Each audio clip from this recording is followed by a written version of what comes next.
ঘটনাস্থল বারাসতে কামদুনি। মুখ্যমন্ত্রীকে ঘিরে বিক্ষোভ গ্রামের মহিলাদের। সোমবার দুপুরে গ্রামে পৌঁছেই গণধর্ষণ ও খুনের ঘটনায় মৃত কলেজ ছাত্রীর বাড়িতে যান মুখ্যমন্ত্রী। কথা বলেন পরিবারের সঙ্গে। তখনই বাড়ির বাইরে থেকে মুখ্যমন্ত্রীর কানে আসে স্লোগানের আওয়াজ। প্রশ্ন ভেসে আসে, এত পরে কেন এলেন? দ্রুত বাড়ি থেকে বাইরে বেরিয়ে আসেন মমতা। বাইরে তখন কয়েকশো গ্রামবাসীর ভিড়। বিক্ষোভের নেতৃত্বে মহিলারা। রাজ্যের প্রশাসনিক প্রধানকে ছোট্ট অনুরোধ, দিদি কিছু কথা বলতে চাই, কিন্তু আচমকাই মেজাজ হারালেন মমতা। আমি শুনানি চাই, সব বলে কিছু কথাই আপনি বেশি কথা বলবেন না, মনে হচ্ছে আপনি কোনো রাজনীতি করবেন না। শুধু বিক্ষোভকারীদের ধমকেই ক্ষান্ত দিলেন না মুখ্যমন্ত্রী।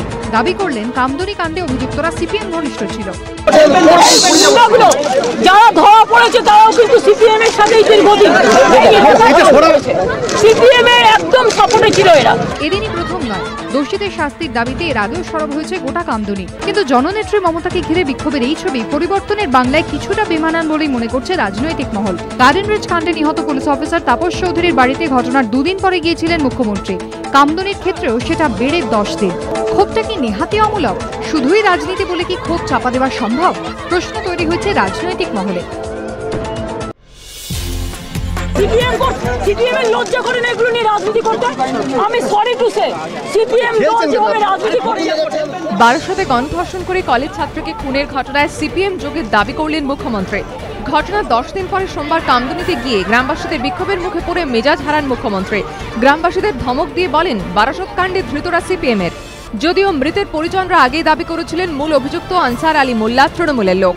বারাসত কাণ্ডে ধৃতরা সিপিএম এর এই দাবি করায় মমতা বন্দ্যোপাধ্যায়কে একহাত নিয়েছেন আলিমুদ্দিন স্ট্রিটের নেতারা। দুষ্কৃতীদের রাজনৈতিক রং নিয়ে মন্তব্য করায় মুখ্যমন্ত্রীর সমালোচনায় সরব হয়েছে বিভিন্ন মহল।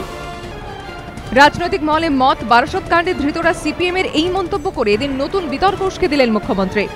আমি শুনানি চাই, সব বলে কিছু কথাই আপনি বেশি কথা বলবেন না, মনে হচ্ছে আপনি কোনো রাজনীতি করবেন না। ফের প্রশ্নের মুখে বাসন্তী হাইওয়ের নিরাপত্তা। রাতের রাজপথে ফের দুষ্কৃতী দৌরাত্ম্যের অভিযোগ। রবিবার রাতে টিউশন থেকে বাড়ি ফিরছিলেন তিলজলা থানার নোনারাঙ্গার বাসিন্দা রবিশঙ্কর সাহু ও রাহুল সাহু, দুজনেই বিকমের ছাত্র। তাদের অভিযোগ, রবিবার রাত 11:15 নাগাদ টিউশন থেকে বাড়ি ফেরার সময় বাসন্তী হাইওয়ের ওপর চৌবাগা বাস স্টপের কাছে বাইক আরোহী 4 দুষ্কৃতী তাদের ওপর হামলা চালায়। অস্ত্র দেখিয়ে লুটপাটের চেষ্টা করে। রুখে দাঁড়ালে 2 ছাত্রের সঙ্গে দুষ্কৃতীদের ধস্তাধস্তি বেঁধে যায়। সেই সময় টহলরত পুলিশ কর্মীরা এসে 2 দুষ্কৃতীকে ধরে ফেলেন। পালিয়ে যায় অপর 2 দুষ্কৃতী। রাতেই তপসিয়া এলাকায় তল্লাশি চালিয়ে ওই 2 দুষ্কৃতীকে গ্রেফতার করে পুলিশ।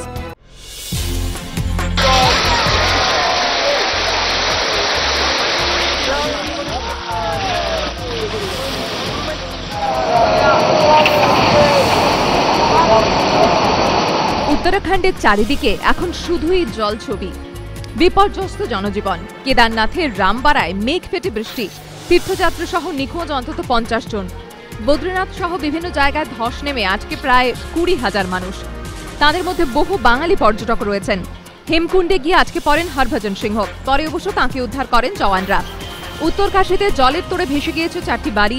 চমৌলির গোবিন্দঘাটে একটি হেলিকপ্টার ও 20টি গাড়ি ভেসে গিয়েছে। কেদারনাথ, বদ্রীনাথ, রুদ্রপ্রয়াগ সহ বিভিন্ন জায়গায় বিদ্যুৎ বিচ্ছিন্ন, বন্ধ মোবাইল পরিষেবাও। উদ্ধার কাজে সেনা নামলেও অবিরাম বৃষ্টির জেরে ব্যাহত হচ্ছে উদ্ধার কাজ।